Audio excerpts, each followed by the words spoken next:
In the heart of Aro village, where the sun baked the clay roof and the air was filled with the sound of bustling markets, there lived a woman called Iya Basira.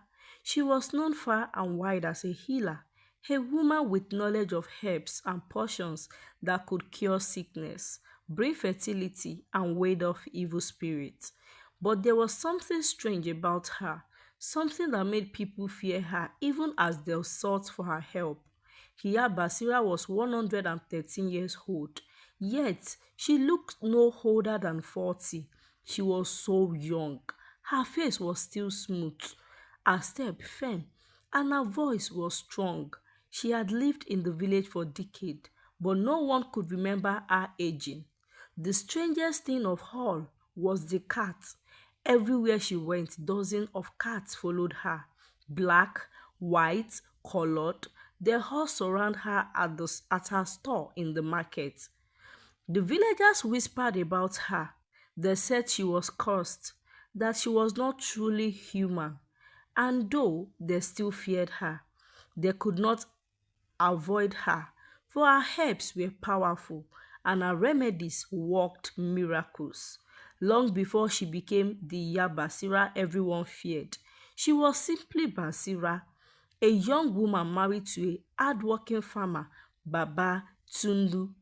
Together, they had 7 children, and their family was happy. On her 30th birthday, tragedy struck. Her firstborn child, Adisa, died suddenly in his sleep. No one could explain his death. 10 years later, on her 40th birthday, her second child, Funke, drowned in a shallow river. The pattern continued at every decade of her life. Another child died under mysterious circumstances. By the time Basira turned 70, 4 of her children were dead.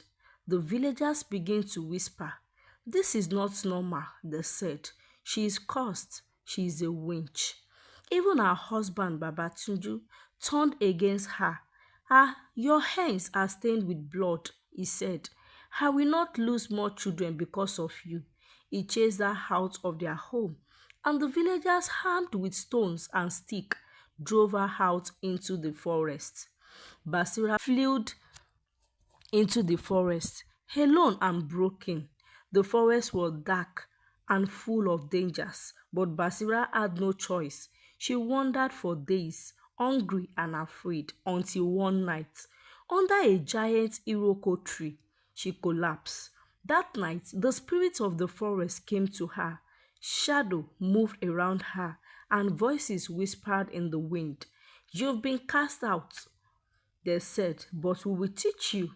We will make you strong." From that night on, Basira became a student of the spirits.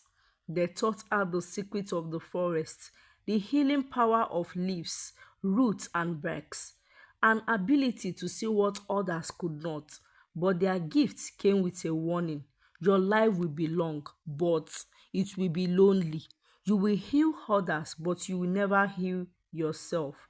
For years, but Basira lived in the forest, mastering her crafts. Then one day, she decided to return to the village. When Basira returned to Ero village, she was no longer the same. She had become Iya Basira, a healer with unmatched powers. The villagers feared her, but they also needed her. She set up a small store at the market, selling herbs and remedies. People came from far and wide to seek for her help, but her curse still followed her.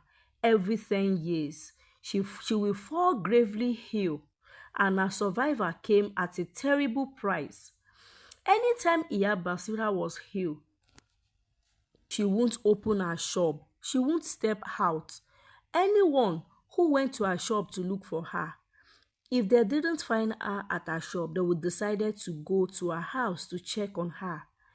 But anytime they entered to check on Iya Basira, once the stranger touched her, immediately Iya Basira will recover, and the next day the stranger would die mysteriously. This continued for years. Every 10 years, Basira will fall ill, and anyone who went to visit her, the next day the person will die, and Basira will survive, will recover instantly. The villagers noticed the pattern. She is stealing their lives, they claimed. She is not meant to live. In as much as they are praying for her death every single day, saying she is 130 years and she is supposed to have been dead. Over the years, the villagers became desperate to stop her.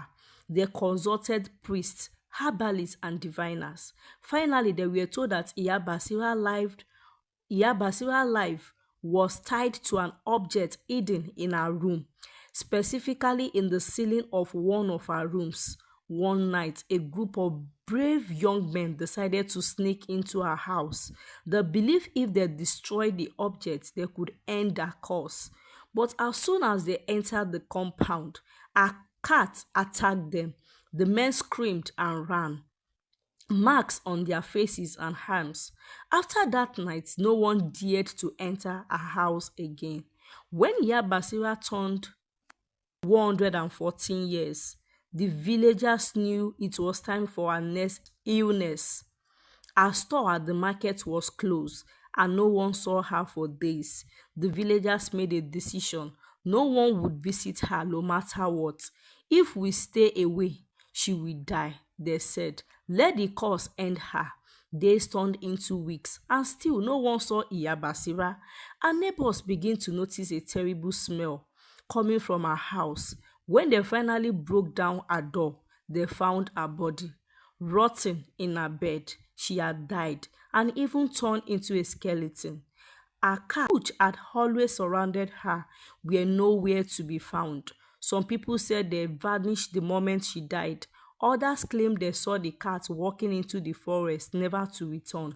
The villagers buried the Basira far away from the town in an unmarked grave.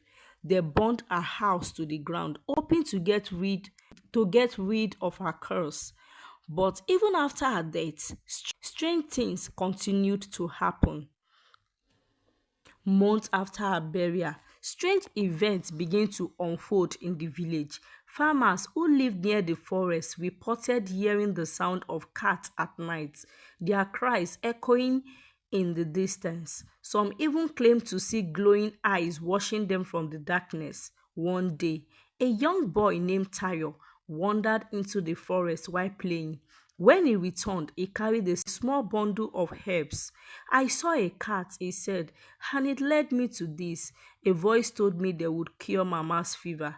The villagers were surprised at first, but when the boy mother, who had been bedridden for weeks, recovered overnight, fear swept through the town.